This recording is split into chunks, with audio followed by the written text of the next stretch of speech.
कार्यक्रम के प्रायोजक हैं कमला पसंद, स्वाद में हमेशा 2 कदम आगे।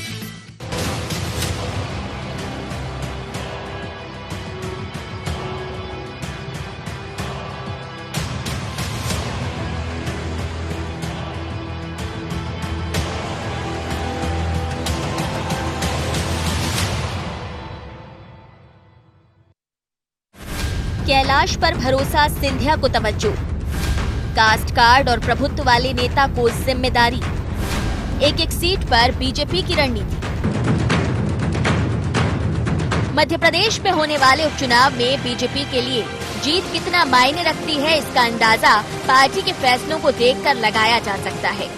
एक तरफ पार्टी ग्वालियर चंबल की ज्यादातर सीटें अपने कब्जे में लेने के लिए सिंधिया की एक राय को खासा महत्व दे रही है, तो मालवा की 5 सीटों पर विजय पताका फहराने के लिए एक बार फिर कैलाश विजयवर्गीय पर भरोसा जताया है। सावेर सीट हम पहले से ज्यादा वोट से जीतेंगे।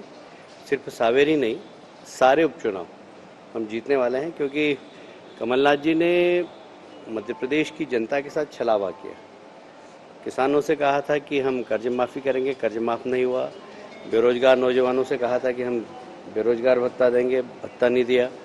कामकाजी महिलाएं जो कि सेल्फ हेल्प ग्रुप की थी, उनसे कहा था कि हम आपका कर्ज माफ़ करेंगे, उनका कर्ज माफ़ नहीं हुआ। दूध व्यवसायियों को कहा था कि हम प्रति लीटर आपको 5 रुपए की सब्सिडी देंगे, वो नहीं दिया।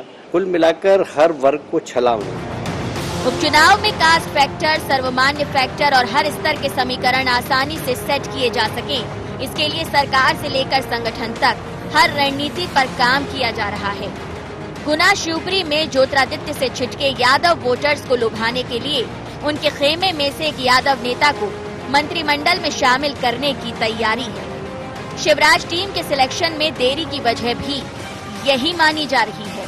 तो वहीं दूसरी ओर कैलाश विजयवर्गीय के कंधों पर बड़ी जिम्मेदारी डाली गई है। इन फैसलों से जहां पार्टी के अंदर खाने में जीत की बात कही जा रही है, तो वहीं कांग्रेस इससे इत्तेफाक नहीं रखती। ये मंत्रिमंडल का विस्तार राज्यसभा चुनाव तक किसी सूरत में नहीं करेंगे। उसके बाद भी राज्यसभा चुनाव में इनके ही दल के विधायक इन्हें सबक सिखाने वाले हैं। इन्हें अपने खुद के विधायकों पे भरोसा नहीं है, इनकी स्थिति अच्छी नहीं है। ये छल कपट जो है अब ज्यादा दिन और नहीं चलने वाला है। आप ध्यान रखिए, हर क्रिया की प्रतिक्रिया होती है। ईश्वर के यहाँ न्याय है, न्याय होने का अब समय आ गया। अब भले ही चुनावी रण में कांग्रेस बीजेपी को पटखनी देने की बात कह रही है, लेकिन चुनौतियां उसके सामने भरपूर हैं। जबकि बीजेपी नेता जीत के आत्मविश्वास से लबरेज दिखाई दे रहे हैं और सत्ता के प्रति आश्वस्त भी। Bureau report, IND 24।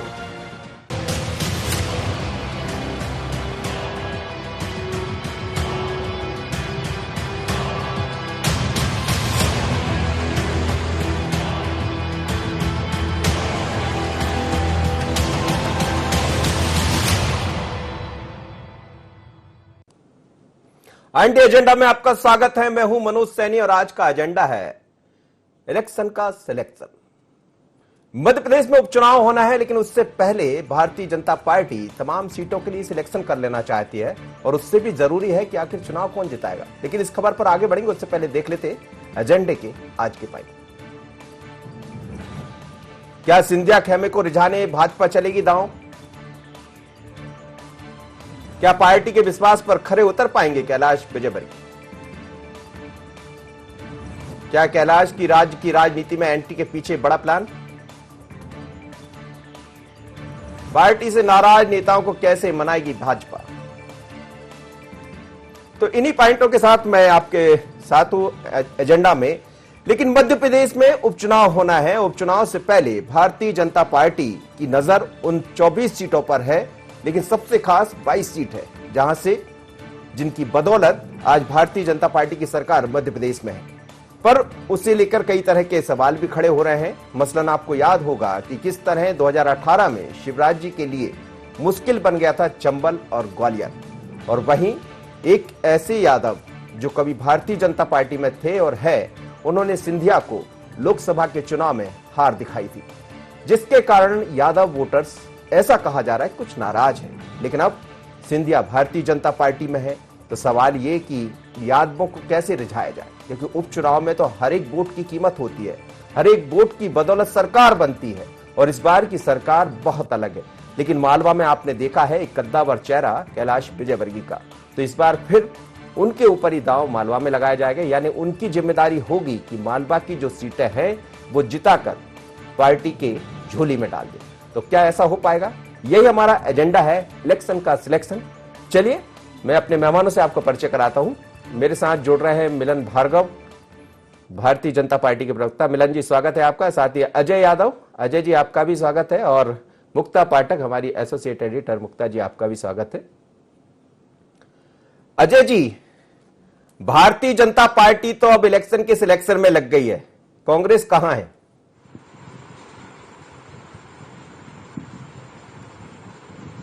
देखिए मनोज जी, मध्य प्रदेश की जनता ने 2018 में भी कांग्रेस के पक्ष में जनादेश दिया था और भारतीय जनता पार्टी और सिंधिया जी ने मिलकर जनादेश की खरीद फरोख्त करी है, जनादेश का अपमान किया है, जनता को धोखा दिया है। हम तो इंतजार कर रहे हैं कि जल्द से जल्द उपचुनाव हो और जनता दोबारा से कांग्रेस पार्टी को मौका देगी।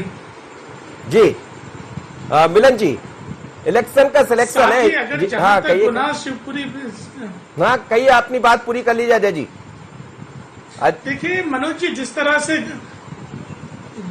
तरह से गुना शिवपुरी क्षेत्र में यादव मतदाताओं की बात, जहां तक आपकी स्टोरी में मैंने देखी, यादव मतदाता जानता है कि सिंधिया जी वो नेता हैं जो किसी भी कार्यकर्ता का सम्मान नहीं करते हैं। लोकसभा चुनाव में जिस तरह से उनकी पत्नी ने केपी यादव जी की फोटो ट्वीट की थी और जनता को दिखाया था कि जो सिंधिया जी के साथ अपने फोटो खिंचवाने के लिए खड़े रहते थे वो सिंधिया जी के लिए चुनौती बन रहे हैं, और क्षेत्र की जनता ने उनको सबक सिखा दिया। और वही सिंधिया जी फिर से सामने है।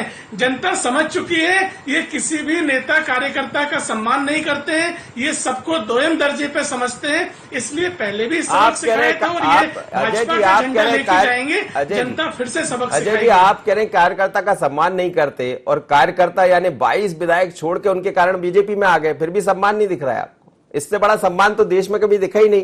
किसी एक व्यक्ति के लिए 22 लोग अपनी सीट छोड़ दे, उपचुनाव के लिए तैयार हो जाए, और क्या होगा? वो सब उनके कार्यकर्ता तो है। देखिए मनोज जी, 22 लोग कार्यकर्ता नहीं होते। ये 22 वो लोग हैं जो 35, 40, 50 करोड़ रुपए में भाजपा के साथ गए। डील हुई है, स्पष्ट पता है उनके कार्यकर्ता की, जनता जानती है। तमाम तरह के ऑडियो वीडियो सामने आ रहे हैं, जनता में भारी असंतोष है। ये कार्यकर्ता नहीं है तो बिके हुए लोग हैं। कार्यकर्ता वो जनता है जो चुनाव जितवाती है, जिसने सिंधिया जी को, उनके परिवार को 50 सालों तक जितवाया, और अब सिंधिया जी की कलई खुल चुकी है। इसलिए सिंधिया जी स्वयं लोकसभा चुनाव हारे और ये 22 बिके हुए विधायक भी चुनाव हारेंगे। चलिए ठीक है।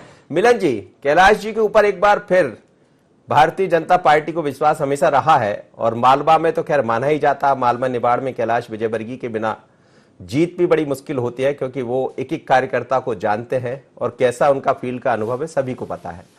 लेकिन ये जो जात पात का खेल दिखाई दे रहा है, किस तरह से साधा जाएगा यादव बंधुओं को, ये सबकी जरूरत पड़ेगी क्या सिलेक्शन के लिए?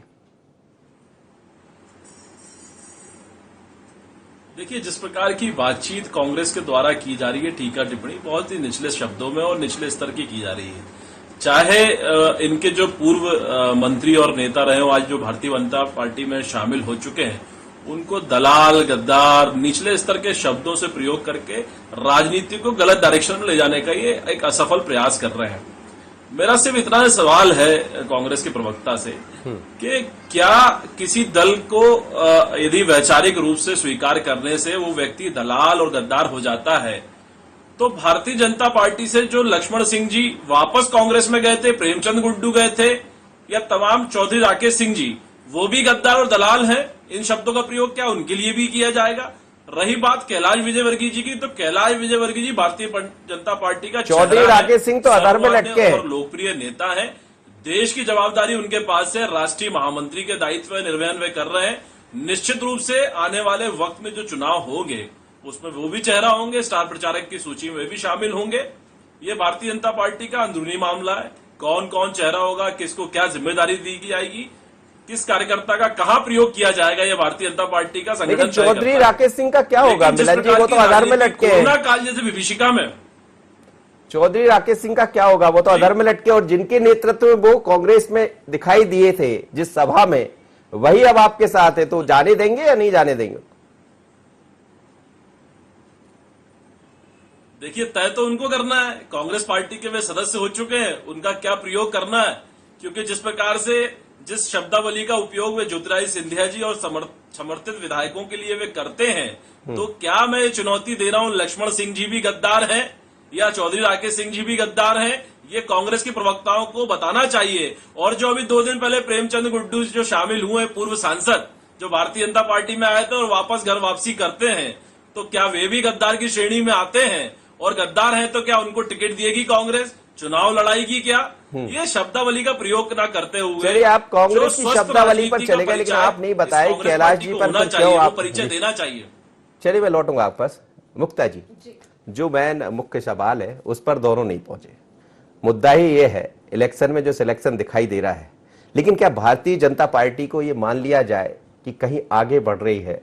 लगातार हम देख रहे हैं, बैठक के दौर चल रहे हैं, बड़े नेता जो अलग अलग शहरों में थे वो दिखाई दे रहा है भारतीय जनता पार्टी के दफ्तर में। आज कैलाश विजयवर्गीय भी पहुंचे, और अब ये कहा जा रहा है कि यादवों को साधना, कैलाश जी को जिम्मा दे देना, क्या कहेंगे? जी बिल्कुल सही है। देखिए, ये जो उपचुनाव होने वाले हैं, ये इसमें जो है साख का सवाल है, चाहे हम बात करें बीजेपी की, चाहे हम कांग्रेस की। देखिए, कमलनाथ जी का जो कैरियर रहा है, बहुत ही एक ग्लोरियस कैरियर रहा है, पॉलिटिकल कैरियर, और जो जिस तरह का उनके नाक के नीचे से जो सत्ता छीन ली गई, तो अगर हम कांग्रेस की बात करें तो कांग्रेस पिछले 1.5-2 महीने से लगातार जो है कमलनाथ जी के निवास पे जो है हर शाम को मीटिंग होती है, पूरे पॉलिटिकल जो है वो स्ट्रैटेजी तय होते हैं। सर्वे कराया है कांग्रेस पार्टी ने 2-2 कि किस तरह से किसको उम्मीदवारों को का चयन कैसे हो, किसको उतारा जाए। ऐसे ही अगर हम बीजेपी की बात करें तो ठीक यही चीज बीजेपी के साथ भी लागू है। क्यों? क्योंकि उनके भी साख का सवाल है, और वो 22 विधायक जो कांग्रेस का दामन छोड़ के जिन्होंने कमल को थामा है, उनके भी साख का सवाल है। और उनके साथ साथ बीजेपी, उसके साथ साथ शिवराज सिंह चौहान, उसके साथ साथ सिंधिया। तो देखिए कितने लोगों का साख का सवाल है, और इसी के कारण जो है अगर हम बात करें आज जो जिस तरह से कैलाश जी बीजेपी ऑफिस में आए, जिस तरह से उन्होंने कॉन्फिडेंस से भरा जो वक्तव्य दिया, वो सब उसी का एक रणनीति का हिस्सा है। जी चलिए एजेंडा को आगे बढ़ाएंगे, इससे पहले एक छोटा सा ब्रेक ले लेते हैं। ब्रेक के बाद लौटेंगे तो चर्चा में आगे चर्चा करेंगे।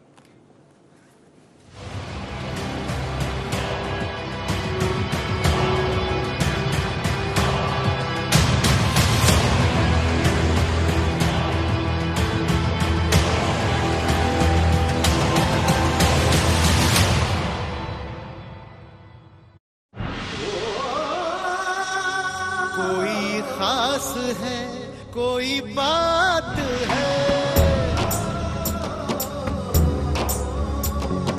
कमला पसंद।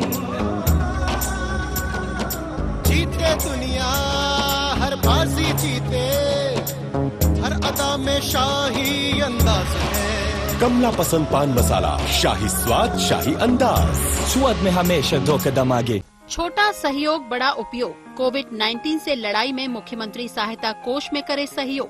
इस संकट के समय आपके योगदान से जरूरतमंद लोगों को मिलेगा जीवन दान।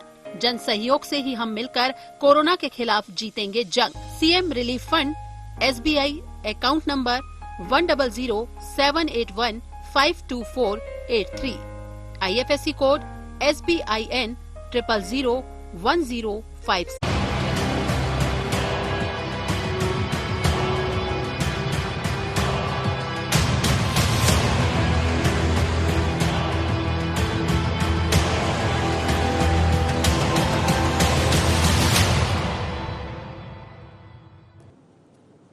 इलेक्शन का सिलेक्शन में आपका फिर एक बार स्वागत है, और आज मेरे साथ जुड़े हैं 3 मेहमान। सीधे चलूंगा अजय यादव के पास। अजय यादव जी, क्या कहेंगे? जो चर्चा चल रही है उसमें महत्वपूर्ण यह भी है कि जिस ग्वालियर चंबल से आप पिछली दफा 27 सीटें लेकर आए थे, वहां का मुख्य चेहरा आपका सिंधिया जी है, और सिंधिया के रहने के बाद भी भारतीय जनता पार्टी को चिंता है कि कहीं यादव वोटर्स ना पिछड़ जाए। आप खुद भी वहीं से आते हैं, तो उनको साधने का प्रयास भी है। यानी आप देखिए, एक एक मोहरा भारतीय जनता पार्टी सोच समझ कर चल रही है।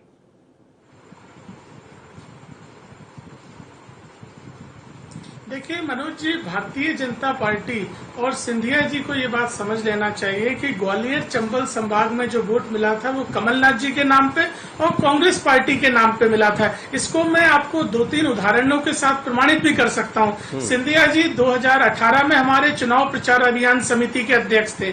सिंधिया जी 2013 में भी चुनाव प्रचार अभियान समिति के अध्यक्ष थे। उस समय पूरे ग्वालियर चंबल संभाग में कांग्रेस पार्टी को केवल 3-4 सीटें मिली थी। वो भी डॉक्टर गोविंद सिंह, केपी सिंह जी जैसे लोग जो आज सिंधिया जी के साथ नहीं गए हैं। इसलिए अगर सिंधिया जी के नाम पे वोट मिलता तो 2013 में भी मिल जाता, लेकिन 18 में क्योंकि कमलनाथ जी अध्यक्ष थे, हमारा वचन पत्र था जनता के सामने, उसके आधार पर हमको वोट मिला। और रही बात सिंधिया जी के प्रभाव की, 2018 में कांग्रेस ग्वालियर चंबल की लोकसभा में की जो सीटें हैं उनमें से 5 सीटें जीती, और जब सिंधिया जी लोकसभा चुनाव लड़े तो वो 5 की 5 सीटों पर सिंधिया जी पिछड़ गए। अगर सिंधिया जी के नाम पे ही वोट मिलता तो कम से कम स्वयं तो जीत जाते उन विधानसभा सीटों पे। इसलिए सिंधिया जी के नाम पर कोई वोट नहीं मिला था, वो केवल और केवल कमलनाथ जी और कांग्रेस पार्टी के आप। लेकिन जब आप लोकसभा की बात होती है तो ग्वालियर चंबल को गिन लेते हैं, पाकिस्तान को क्यों भूल जाते हैं? वहां भी तो ऐसा ही हुआ, कमलनाथ जी के क्षेत्र में ऐसा हुआ था, दिग्विजय सिंह जी के क्षेत्र में ऐसा हुआ था। लोकसभा को जब याद करेंगे तो फिर लोकसभा में मोदी मोदी दिखाई देंगे। एक सीट जीते एक। मनोज जी मैं स्वीकार करता हूँ, इसलिए ये कहना कि वोट सिंधिया जी के नाम पे नहीं, मैं बिल्कुल स्वीकार करता हूँ। चुनाव मुद्दों पे लड़ा जाता है। लोकसभा चुनाव में मोदी जी की लहर थी तो बीजेपी को मत मिला, उसी तरह विधानसभा में कमलनाथ जी और कांग्रेस पार्टी की हवा थी, वो सिंधिया जी की होती तो हर परिस्थिति में वोट मिलता। तो ये तो प्रमाणित है कि सिंधिया जी के नाम का कोई वोट नहीं है। तो आपका चेहरा पिछली बार सिंधिया नहीं थे क्या? आप ये भी मान रहे हैं कि आपका चेहरा, जिस आप कहते थे हमारा चार्मिंग चेहरा, सबसे युवा चेहरा, अब वो चेहरा बीजेपी के मंच पर खड़ा होने वाला है?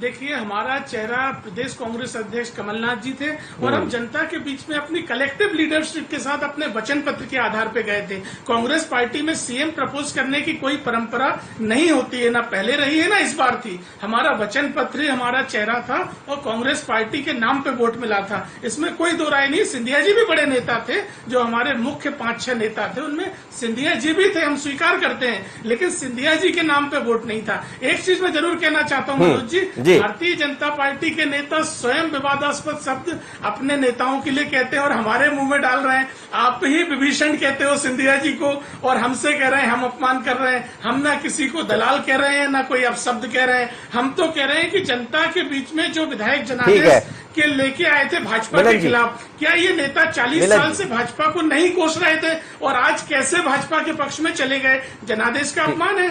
मिलन जी, जितना दिक्कत कांग्रेस के लिए है कि उनके पास वो चेहरा नहीं है, और वही दिक्कत आपके लिए कि आपके पास वो चेहरा है, और यही जब कांग्रेस के लोग वहां खड़े होंगे, जो वोट देने वाले लोग हैं, वो ये कहेंगे कि हम बीजेपी को वोट क्यों करेंगे, क्योंकि हमने तो कांग्रेस के नाम पर वोट किया था।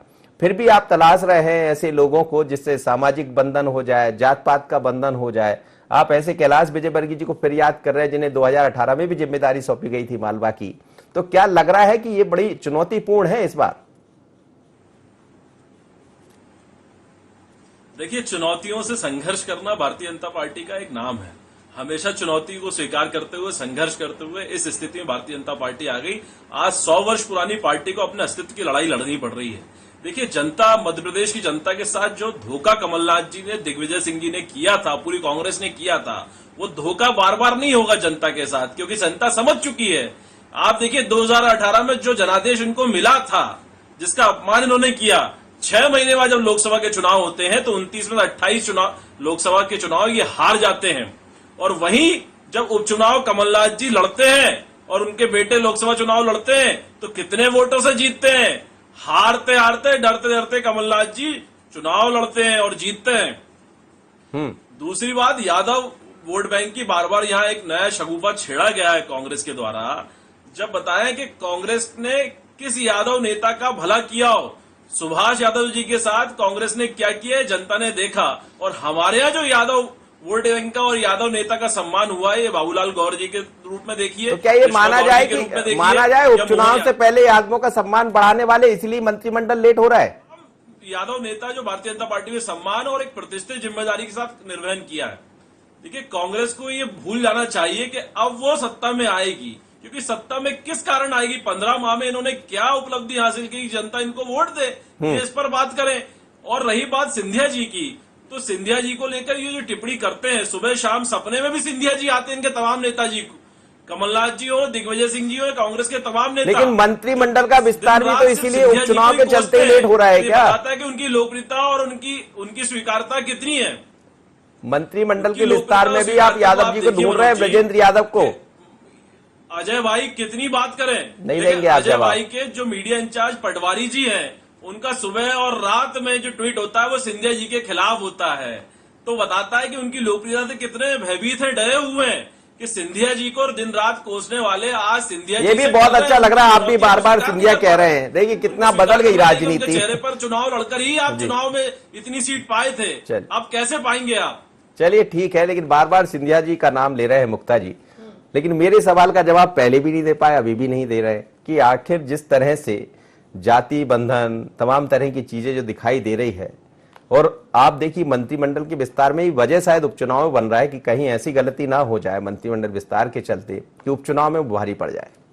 बिल्कुल सही बात है। देखिए 22 लोग को आप ले तो आए, आपने सरकार सत्ता परिवर्तन कर दिया, आप सत्ता पे काबिज हो गए, लेकिन उसके बाद से आप जिस तरह से देख रहे हैं, हम सब देख रहे हैं, पूरी जो राजनीति जिस तरह से अनफोल्ड हो रही है, तो समझ ही आ रहा है ना कि तालमेल बिठाना कितना कठिन है। देखिए बार बार बात आती है कि मंत्रिमंडल विस्तार जो है वो अब होगा, तारीख बदलती रहती, फिर आता है कि शिवराज सिंह चौहान जी दिल्ली जा रहे हैं, तो दिल्ली से उनको कहा जाता है कि भाई सूची भेज दीजिए, वो सूची नहीं भेज रहे हैं, वो चाह रहे हैं कि फेस टू फेस बात करें और मंत्रिमंडल को जो है सूची को एक रूप दे दें और विस्तार कर ले। देखिए कहीं ना कहीं तो संशय है, भय है कि मंत्रिमंडल बना दिया, उसके बाद उपचुनाव में वो उनके लिए भारी ना पड़ जाए, क्योंकि उपचुनाव में टिकट देना वो भी एक बहुत बड़ा जो है एक बहुत बड़ा क्वेश्चन है। उससे ही राजनीतिक जो भविष्य है, पॉलिटिकल भविष्य जो बाकी जो बीजेपी नेताओं का है वो खतरे में है, तो वो बहुत सारी चीजें हैं।